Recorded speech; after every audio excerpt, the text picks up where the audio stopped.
दमाणीनगर पावन गणपती येथे गणेश जयंती उत्साहात साजरी। लवकरच भव्य मंदिराचे स्वप्न पूर्ण होणार, गणेश भक्तांचा आत्मविश्वास। काल सोलापुरामध्ये बुद्धीची देवता व विघ्नहर्ता श्री गणेश यांची जयंती सर्व सोलापुरामध्ये आनंदात आणि उत्साहात पार पडली। अनेक ठिकाणी भव्य कार्यक्रमाचे आयोजन केले होते। तसेच दमाणीनगर येथे सुद्धा पावणारा गणपती म्हणजेच पावन गणपती, ज्याची सर्वत्र अशी प्रसिद्धी आहे, त्या पावन गणपती येथे गणेश जयंती मोठ्या उत्साहात आणि जोमात पार पडली। सकाळी कीर्तन, नंतर 12 वाजता गुलाल व त्यानंतर महाप्रसादाचे आयोजन केले होते।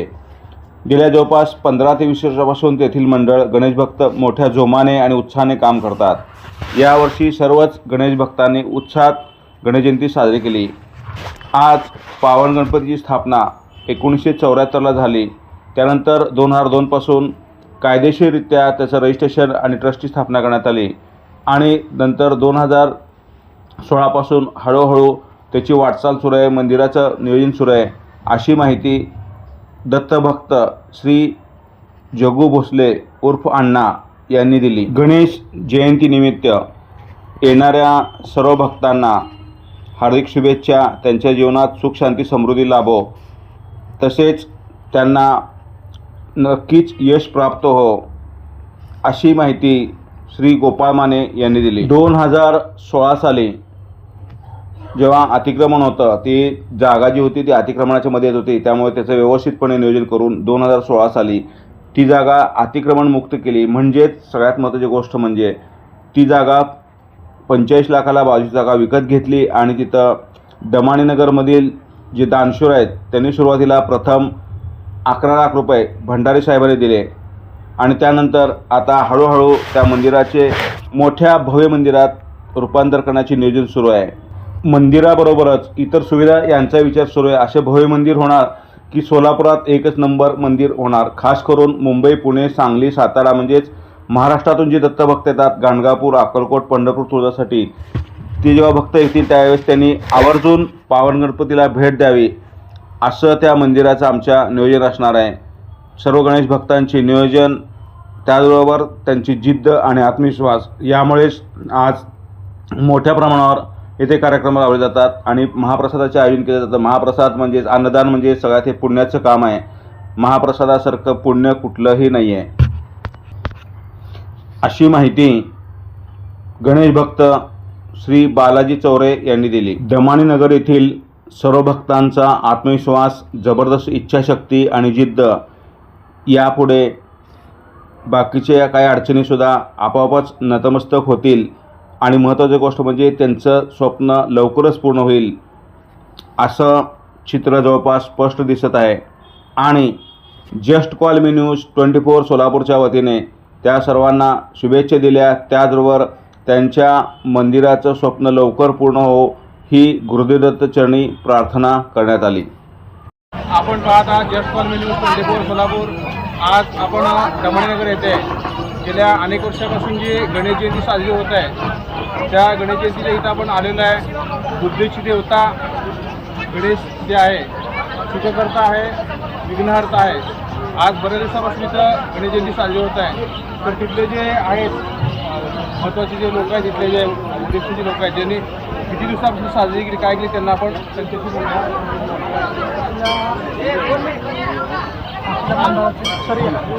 आपल्या मंडळाची स्थापना 1974 साली झाली।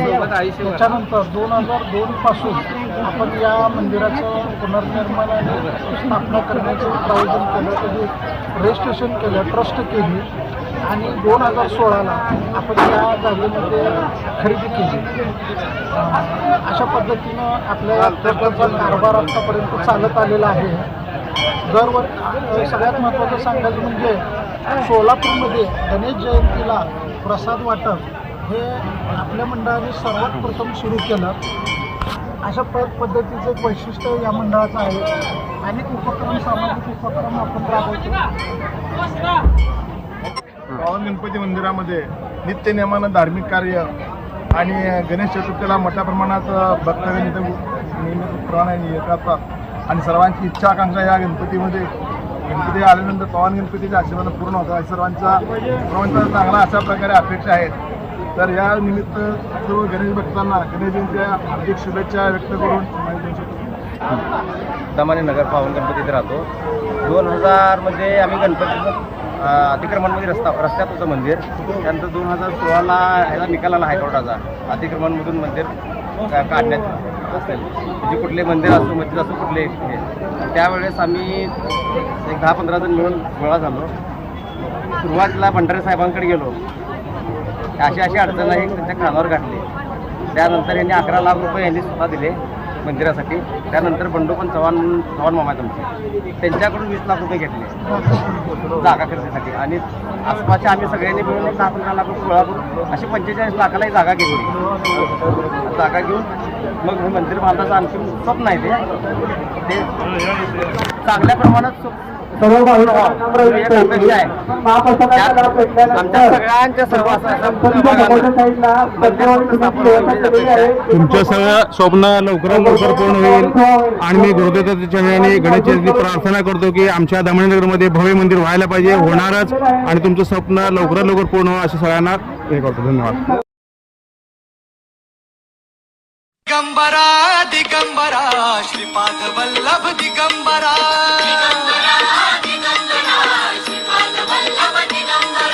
प्रथम अवतार दत्त गुरूंचा जन्माला पिठापुरा. कलियुगातील पुण्यक्षेत्र म्हणजेच दत्तात्रयांचे प्रथम अवतार श्रीपाद श्रीवल्लभांचे जन्मस्थान श्री क्षेत्र पिठापूर. भक्तांसाठी खास सवलतीच्या दरात यात्रा घडवणारी संस्था श्री स्वामी समर्थ ट्रॅव्हल्स सोलापूर. यात्रेची खास वैशिष्ट्ये: अभिषेक पालखी सोहळा, भोजन प्रसाद, स्थलदर्शन, अन्नावरम सत्यनारायण मंदिर दर्शन अर्थात मिनी तिरुपती, अनघालक्ष्मी, कुंतीमाधव मंदिर, कुकुटेश्वर मंदिर, पादगया तीर्थ, पुरुहुत्तिका देवी, राजराजेश्वरी देवी, दत्त अवतार दर्शन, कालाग्नी दत्त, गयासूर आणि विष्णूचं पाऊल. स्थलदर्शनासोबतच माहिती सांगण्यासाठी खास गाईडची व्यवस्था, नामस्मरण, रक्षाबंधन वगैरे कार्यक्रम. तसंच भरपूर आनंद देण्याचे नियोजन. भक्तांना राहण्यासाठी श्री स्वामी समर्थ भवनात खास सोय. तसंच श्रीपाद श्रीवल्लभ यांचं मंदिर. तर आज संपर्क साधा.